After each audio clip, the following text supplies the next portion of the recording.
요즘 들어 밤에 왜 이렇게 자주 잠에서 깨는지 스스로에게 물어본 적이 있나요? 어떤 날은 한 번뿐이지만 어떤 날은 두 번, 심지어 세 번이나 화장실에 가기 위해 깨기도 합니다. 처음에는 단순히 저녁에 물을 많이 마셔서 그렇다고 생각합니다. 그러다 또 나이가 들어서 그렇겠지, 나이 들면 다 그렇지 하며 스스로를 위로합니다. 하지만 아침에 일어나면 몸은 피곤하고 머리는 맑지 않으며 심장은 평소보다 더 빨리 뛰고 뭔가 이상하다는 느낌이 들기 시작합니다. 더 일찍 잠자리에 들려고 하고 식사도 더 조심하지만 밤잠은 여전히 온전하지 않습니다. 만약 방금 말한 내용 속에서 자신의 모습을 발견했다면 아마도 당신의 몸이 아주 중요한 신호를 보내고 있는 것일지도 모릅니다.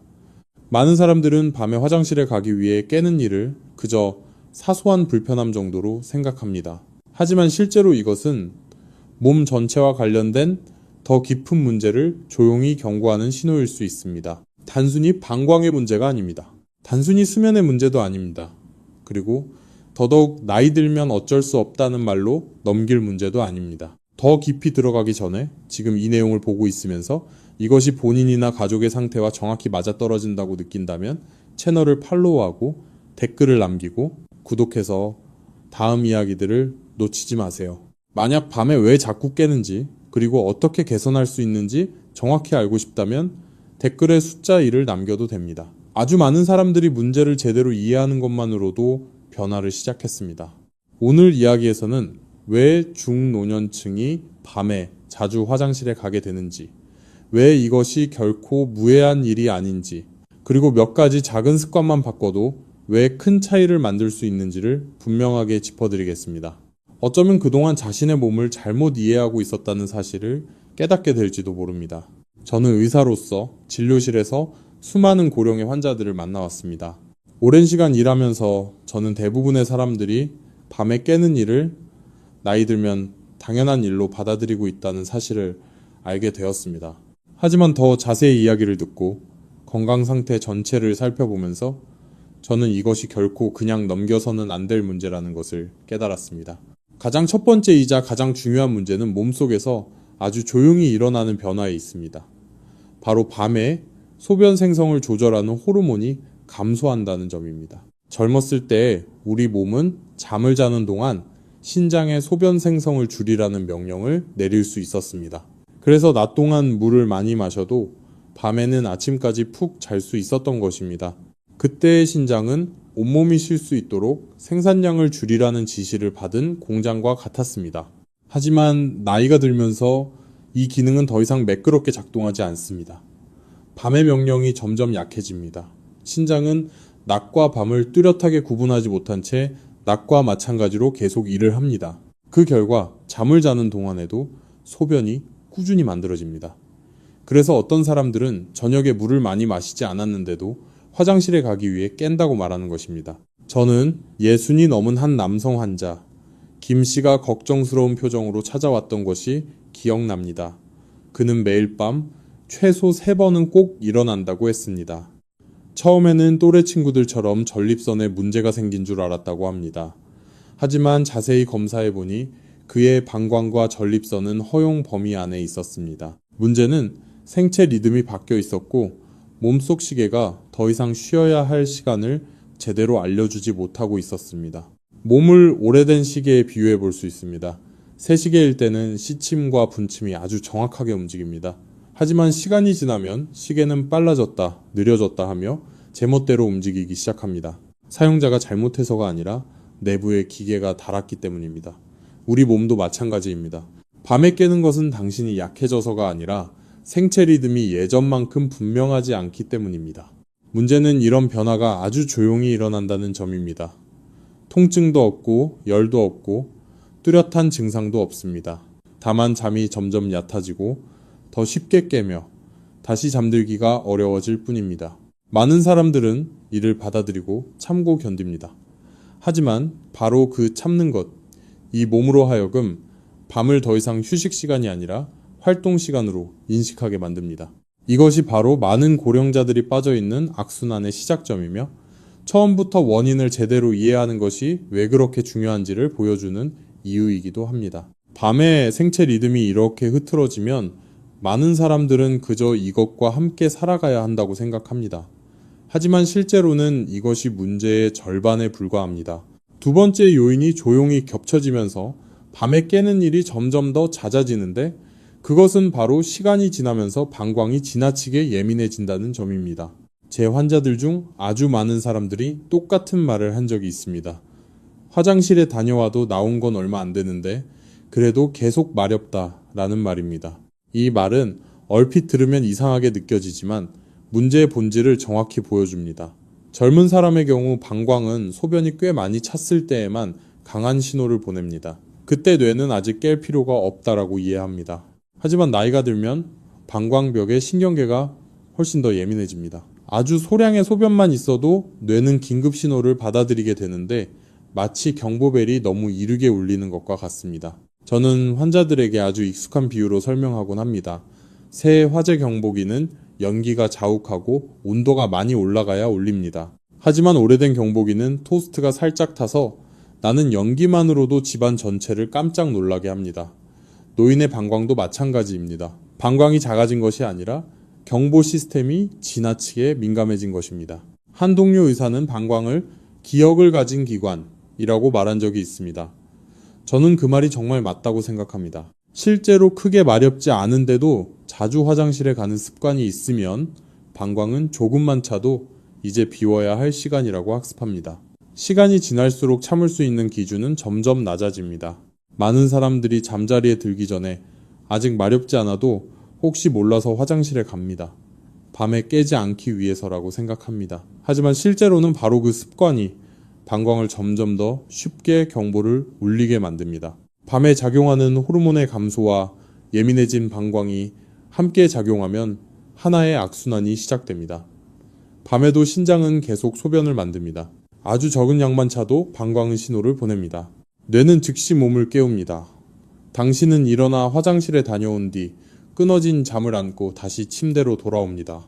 그리고 위험한 점은 이것이 단순한 피로에서 끝나지 않는다는 것입니다. 제가 환자들에게 이야기할 때마다 마음이 무거워지는 사실이 하나 있습니다. 밤에 화장실에 가기 위해 깨는 일은 수면에만 영향을 미치는 것이 아니라 심혈관과도 직접적으로 연결되어 있다는 점입니다. 사람이 깊이 잠들면 혈압은 자연스럽게 내려갑니다. 이것은 하루 종일 쉬지 않고 일한 심장이 휴식을 취하는 시간입니다. 하지만 잠이 잘게 끊기면 심장은 제대로 속도를 낮출 기회를 갖지 못합니다. 몸은 침대에 누워있지만 심혈관계는 여전히 긴장 상태에 놓여 있는 것입니다. 저는 60이 넘은 한 남성 환자 이 씨를 만난 적이 있습니다. 겉보기에는 매우 건강해 보였습니다. 그는 매일 밤 두세 번씩 자주 깼습니다. 그는 그것을 큰 문제로 여기지 않았습니다. 그러다 어느 날 새벽 무렵 화장실에 다녀온 뒤 심장이 비정상적으로 빨리 뛰고 약간 어지러움을 느꼈습니다. 다행히 심각한 사고로 이어지지는 않았지만 자세히 검사해보니 그의 야간 혈압은 거의 내려가지 않고 있었습니다. 그의 심장은 단 한 번도 제대로 쉬지 못하고 있었던 것입니다. 심장뿐만 아니라 뇌 역시 이러한 사소해 보이는 각성으로 큰 영향을 받습니다. 깊은 잠에 드는 동안 뇌는 매우 중요한 일을 합니다. 하루 동안 쌓인 노폐물을 정리하는 것입니다. 뇌를 가게에 비유하자면 낮에는 장사를 하며 정보를 받아들이고 밤에는 문을 닫고 청소를 하며 정리하는 시간입니다. 그런데 계속해서 잠에서 깨면 이 청소 과정이 중단됩니다. 저는 기억력이 점점 나빠지고 아는 사람 이름을 잘 떠올리지 못하거나 방금 하려던 일을 잊어버린다고 호소하는 환자들을 적지 않게 보아왔습니다. 많은 사람들은 그것이 나이가 들면 피할 수 없는 일이라고 생각합니다. 하지만 자세히 물어보면 공통점이 하나 있습니다. 모두 잠이 매우 얕고 밤에 자주 깬다는 점입니다. 뇌가 정리할 수 있을 만큼 충분히 조용한 시간을 갖지 못하고 그 결과 인지기능 저하가 더 빨리 찾아오는 것입니다. 그리고 또 하나, 매우 현실적이고 일상적이지만 극히 위험한 문제가 있습니다. 바로 낙상입니다. 밤에 완전히 깨어있지 않은 상태에서 침대에서 일어나 어두운 집안을 지나 화장실로 가는 일은 노인에게 큰 도전입니다. 한 번의 헛디딤, 미끄러운 매트 하나, 약간의 어지럼증만으로도 그 결과는 인생을 바꿀 수 있습니다. 저는 거의 70살에 가까운 한 여성 환자 박 씨를 아직도 또렷이 기억합니다. 그녀는 혼자 생활하며 매우 활동적이었고 자주 산책을 하고 친구들을 만났습니다.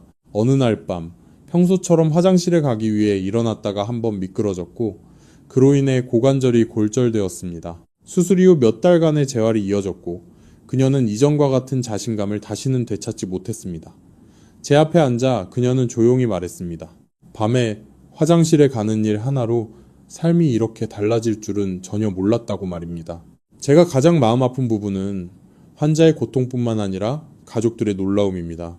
자녀들은 부모가 밤에 자주 깬다는 사실은 알고 있었지만 그것이 이렇게 심각한 위험이 될 수 있다고는 생각하지 못했다고 말하곤 합니다.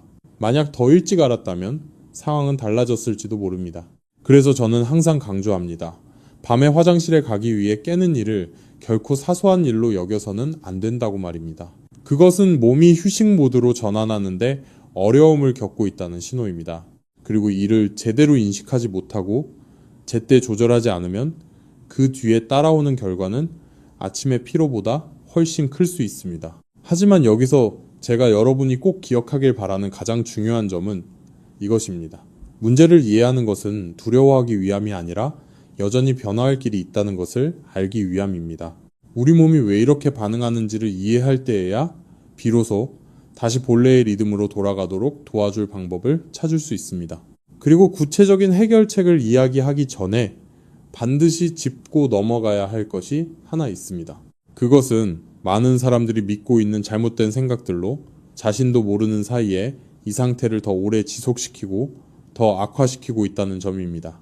환자에게 밤에 깨는 일이 단순히 방광이나 나이의 문제만은 아니라는 것을 설명하고 나면 저는 늘 비슷한 질문들을 아주 많이 받습니다. 그 질문들의 대부분은 그들이 수년 동안 믿어왔던 생각들을 중심으로 합니다. 바로 이 지점에서 저는 또 하나의 더 큰 문제를 깨닫게 됩니다. 그럴듯하게 들리는 많은 믿음들이 실제로는 야간 배뇨를 조용히 더 악화시키고 있다는 사실입니다. 제가 가장 많이 듣는 첫 번째 생각은 저녁에 물을 마시지 않으면 화장실에 덜 가게 된다는 것입니다. 겉으로 들으면 그럴듯합니다. 하지만 실제로는 정반대입니다. 몸에 수분이 부족해지면 소변은 더 농축됩니다. 농축된 소변은 방광벽을 더 강하게 자극해 방광이 쉽게 가짜 신호를 보내게 만듭니다. 저는 저녁 식사 후 거의 물을 마시지 않는데도 밤에 여러 번 깨는 사람들을 적지 않게 보아왔습니다. 물을 많이 마셔서가 아니라 오히려 너무 적게 마셔서 그런 것입니다. 두 번째 생각은 커피만 피하면 된다는 것입니다. 커피가 배뇨를 늘릴 수 있는 것은 사실입니다. 하지만 저녁 시간에 더 위험한 것은 술입니다. 많은 노인들은 잠을 잘 자기 위해 술이나 맥주를 조금 마시는 습관이 있습니다. 그러나 술은 밤에 소변 생성을 억제해주는 호르몬을 감소시키고 동시에 방광을 자극합니다. 그 결과 수면은 더 잘게 나뉘고 깨어나는 횟수는 눈에 띄게 늘어납니다. 세 번째 생각은 아마도 가장 위험한 생각일 것입니다. 바로 나이 들면 어쩔 수 없다는 말입니다. 저는 이 말을 수천 번은 들었습니다. 하지만 실제로는 같은 나이대이거나 심지어 더 나이가 많아도 아침까지 한 번도 깨지 않고 자는 사람들을 많이 보아왔습니다. 차이는 나이에 있는 것이 아니라 몸을 어떻게 돌보고 조절하느냐에 있습니다. 참고 견디는 것을 선택하는 것은 때로는 개선의 기회를 스스로 놓치는 일이 될 수 있습니다. 네 번째 생각은 참을수록 방광이 강해진다는 것입니다. 사실 과도하게 참는 것은 방광 근육을 손상시킬 수 있고 요로 감염의 위험을 높일 수 있습니다. 중요한 것은 오래 참는 것이 아니라 너무 이르지도 너무 늦지도 않게 적절한 시점에 화장실에 가는 것입니다. 그리고 다섯 번째, 아주 흔한 생각은 약만이 해결책이다라는 믿음입니다. 약물은 특정한 경우에는 도움이 될 수 있지만 생체 리듬의 혼란과 예민해진 방광 때문에 밤에 깨는 대부분의 사람들은 생활 습관의 변화만으로도 충분히 호전될 수 있습니다. 저는 항상 환자들에게 약이 유일한 길도 아니고 첫 번째 선택지도 아니라고 분명히 말합니다. 이러한 오해들을 하나씩 바로잡고 나면 거의 모든 사람들이 다음과 같은 질문을 합니다. 그럼 저는 무엇을 해야 하나요? 바로 이때 제가 자주 언급하는 아주 단순하지만 몸에는 큰 의미를 지니는 습관이 있습니다. 그것은 잠자기 전에 적절한 음식을 소량 섭취하는 것입니다. 저는 이것이 어떤 기적의 비법도 아니고 방광을 억지로 멈추게 하는 방법도 아니라는 점을 먼저 분명히 하고 싶습니다. 이 방법의 원리는 몸에 이제 쉴 시간이라는 명확한 신호를 보내는 데 있습니다. 나이가 들수록 몸은 강한 자극보다는 부드럽고 규칙적이며 제때 주어지는 신호에 더 잘 반응합니다. 밤에 혈당이 너무 빠르게 떨어지면 몸은 당신을 깨우기 위해 스트레스 호르몬을 분비합니다. 그때 심장은 더 빨리 뛰고 뇌는 더 또렷해지며 방광 역시 더 예민해집니다. 잠들기 전 적절한 음식을 소량 섭취하면 혈당이 안정적으로 유지되어 잠자는 동안 몸이 경고 신호를 보낼 필요가 줄어듭니다. 그와 함께 특정 영양소들은 신경계가 이완 상태로 전환되는 것을 돕습니다. 신경계가 이완되면 뇌는 방광에서 오는 신호에 과도하게 반응하지 않게 됩니다. 다시 말해, 몸이 아직 괜찮다와 정말 필요하다를 다시 구분하는 법을 배우게 되는 것입니다. 실제로 저는 환자들에게 3가지 구체적인 선택지를 자주 권합니다. 첫 번째는 천연꿀 한 작은 숟가락입니다. 꿀에는 밤 시간의 혈당을 안정시키는 자연 당분이 들어있으며 깊은 잠을 돕는 호르몬 생성에도 도움을 줍니다. 중요한 점은 아주 소량만 물에 타지 않고 잠들기 직전에 섭취하는 것입니다. 두 번째 선택지는 바나나 반 개입니다. 바나나는 근육과 신경계를 이완시키는 데 도움이 되는 미네랄을 제공합니다. 몸이 이완되면 밤에 깨우는 반사작용도 줄어듭니다. 또한 바나나는 소화가 잘 되어 적당한 양이라면 속을 더부룩하게 하지 않습니다. 세 번째 선택지는 아몬드 약 7알입니다. 아몬드는 건강한 지방과 신경계에 필요한 미네랄을 함유하고 있습니다. 밤새 에너지를 안정적으로 유지해주면서도 큰 변동을 일으키지 않습니다. 제가 항상 강조하는 점은 이 3가지 중 하나만 선택하라는 것입니다. 동시에 먹는 것이 아닙니다.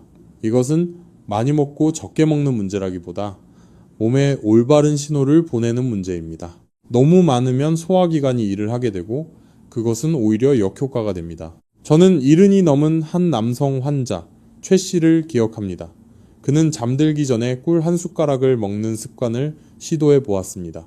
약 2주가 지나자 그는 깨는 횟수가 당장 줄지는 않았지만 다시 잠들기가 훨씬 쉬워졌다고 말했습니다. 한 달쯤 지나자 어떤 날은 한 번만 깨기도 했고 어떤 날은 아침까지 쭉 자기도 했습니다. 그가 가장 기뻐한 것은 숫자가 아니라 잠자리에 들 때 느끼는 마음의 안정감이었습니다. 이 경험은 제게 목표가 당장 완벽한 수면이 아니라는 것을 다시 한번 깨닫게 해주었습니다. 목표는 몸이 밤은 쉬는 시간이라는 믿음을 다시 되찾도록 돕는 것입니다. 그 믿음이 회복되면 불필요한 각성 신호는 자연스럽게 줄어듭니다. 그리고 이 기반이 마련되면 수면을 둘러싼 다른 습관들 역시 훨씬 더 좋은 효과를 내게 됩니다. 이에 대해서는 앞으로도 계속해서 여러분이 정말로 조용하고 안전한 밤을 보낼 수 있도록 더 나누고자 합니다. 몸이 밤은 쉬는 시간이라는 신호를 다시 받아들이기 시작하면 잠들기 전 한 숟가락이라는 습관은 더 이상 혼자 작동하지 않습니다. 그 효과는 저녁 전체의 분위기에 크게 좌우됩니다. 저는 환자들에게 몸은 하나의 행동만 기억하는 것이 아니라 잠자리에 들기 전 저녁 시간의 흐름 전체를 기억한다고 말하곤 합니다. 그 흐름이 여전히 긴장되고 분주하며 자극으로 가득 차 있다면 무엇을 더하더라도 편안한 잠을 얻기는 매우 어렵습니다. 제가 항상 가장 먼저 묻는 것은 저녁 식사 시간입니다. 많은 노년층은 저녁을 비교적 늦게 먹는 습관을 가지고 있습니다. 자녀나 손주를 기다리느라 그렇기도 하고 젊을 때부터의 생활 리듬이 그대로 남아있는 경우도 있습니다. 하지만 해가 지면 소화 기능과 신진대사는 자연스럽게 느려집니다. 이때 너무 늦게 식사를 하면 몸은 쉬어야 할 시간에도 계속 일을 해야 합니다. 이런 활동은 신장과 방광까지 영향을 미쳐 밤이 조용해지지 못하게 만듭니다. 저는 보통 저녁 식사를 가능한 한 7시 이전에 마치라고 권합니다. 이 한 가지 변화만으로도 밤에 깨는 횟수가 줄어들었다고 말하는 분들이 많습니다. 다음은 저녁 시간의 음료입니다. 많은 사람들은 따뜻한 우유 한 잔이나 차 한 잔이 잠을 더 잘 오게 해준다고 생각합니다. 하지만 노년층에게는 잠자기 직전에 섭취하는 어떤 액체든 방광에 부담이 될 수 있습니다. 저는 저녁 식사 이후 특히 잠들기 전 2시간 동안은 음료 섭취를 점점 줄이라고 조언합니다. 만약 이완이 필요하다면 물 한 잔보다도 부드러운 조명과 조용한 시간이 훨씬 더 효과적입니다. 수면 자세 역시 자주 간과되는 요소입니다. 왼쪽으로 옆으로 누워 무릎 사이에 작은 베개 하나를 끼우면 복부의 압력이 줄어들고 혈액순환이 좋아지며 방광에 가해지는 압박도 감소합니다. 저는 수면 자세만 바꿨을 뿐인데 밤의 불편함이 눈에 띄게 줄었다고 말하는 환자들을 여러 번 보았습니다. 이런 작은 요소들이 모여 큰 차이를 만들어냅니다. 또 하나 조정이 필요한 습관은 잠들기 전 화장실에 가는 일입니다. 앞서 말했듯이 아직 크게 마렵지 않은데도 화장실에 가는 습관은 방광이 잘못 배우게 만들 수 있습니다. 처음에는 이 조언이 많은 사람들에게 불안을 줍니다. 하지만 저는 항상 방광은 당신을 배신하지 않는다고 안심시킵니다. 정말 필요할 때가 되면 분명히 신호를 보냅니다. 자신의 몸을 신뢰하는 것은 밤의 생체 리듬을 회복하는 과정에서 매우 중요한 부분입니다. 조명과 전자기기 역시 큰 역할을 합니다. 밝은 빛과 화면에서 나오는 블루라이트는 뇌로 하여금 아직 낮이라고 착각하게 만듭니다. 이는 졸음을 유도하는 호르몬을 억제하고 잠을 얕게 만듭니다. 저는 잠들기 약 1시간 전부터 집안의 조명을 서서히 낮추고 TV를 끄며 휴대전화 사용을 줄이라고 권합니다. 조용하고 따뜻한 빛의 공간은 몸에 이제 쉴 시간이라는 가장 부드러운 신호가 됩니다. 저녁뿐만 아니라 낮 동안의 생활도 밤잠에 직접적인 영향을 미칩니다. 아침 햇빛은 몸속 시계를 맞추는데 가장 중요한 요소입니다. 아침에 일어난 후 잠시 창가에 앉아 있거나 밖에서 잠깐 산책만 해도 뇌는 하루가 시작되었다는 분명한 신호를 받습니다. 낮이 분명해질수록 밤의 잠은 자연스럽게 깊어집니다. 낮 동안 충분히 물을 마시는 것도 제가 항상 강조하는 부분입니다. 아침부터 오후까지 충분한 수분이 공급되면 저녁에 물을 마셔야 할 필요가 줄어듭니다. 이는 밤에 방광이 과부하되는 것을 막아줍니다. 또한 가벼운 산책 같은 활동은 자율신경계가 더 조화롭게 작동하도록 돕습니다. 낮에 몸이 제대로 사용되면 밤에는 훨씬 쉽게 휴식 상태로 들어갑니다. 낮잠에 대해 묻는 분들도 많습니다. 낮잠이 나쁜 것은 아니지만 조절이 필요합니다. 이른 오후에 약 20분 정도의 짧은 낮잠은 오히려 정신을 맑게 해줄 수 있습니다. 하지만 너무 오래 자거나 늦은 시간에 자면 밤잠에 대한 욕구가 줄어듭니다.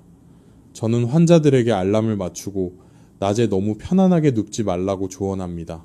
이 모든 과정을 되돌아보며 저는 항상 환자들에게 목표는 당장 밤에 한 번도 깨지 않는 것이 아니라고 말합니다. 목표는 더 깊이 자고 덜 깨며 무엇보다 침대에 누울 때 더 이상 불안하지 않은 상태가 되는 것입니다. 불안이 줄어들면 잠은 자연스럽게 더 쉽게 찾아옵니다. 저는 자신의 몸을 제대로 이해하고 작은 습관들을 조정하는 것만으로도 변화한 많은 노년층을 보아왔습니다. 어떤 분들은 여전히 한 번은 깨지만 더 이상 두려워하지 않습니다. 어떤 분들은 수년간의 얕은 잠 끝에 아침까지 푹 자게 되었습니다. 제가 공통적으로 느낀 점은 그들이 모두 수면에 대한 주도권을 되찾았다는 것입니다. 오늘 이야기의 핵심을 몇 가지로 정리하자면 이렇습니다. 첫째, 밤에 화장실에 가기 위해 깨는 일은 단순한 노화가 아니라 조절 가능한 생리적 변화의 결과입니다. 둘째, 노년의 몸은 강요가 아니라 부드럽고 규칙적인 신호에 가장 잘 반응합니다. 셋째, 밤의 수면을 돌보는 것은 곧 심장과 뇌, 그리고 자신의 안전을 돌보는 일입니다. 끝까지 인내심 있게 함께 해주셔서 감사합니다. 이 내용이 도움이 되었다면 좋아요를 누르고 구독해주세요. 밤에 자주 깨는 분을 알고 계시다면 이 내용을 공유해 주시기 바랍니다. 때로는 올바른 이해 하나만으로도 삶의 질이 크게 달라질 수 있습니다. 오늘 밤부터는 자신의 잠을 조금 더 부드럽게 대하고 몸이 진정으로 쉴 수 있는 기회를 주시길 바랍니다.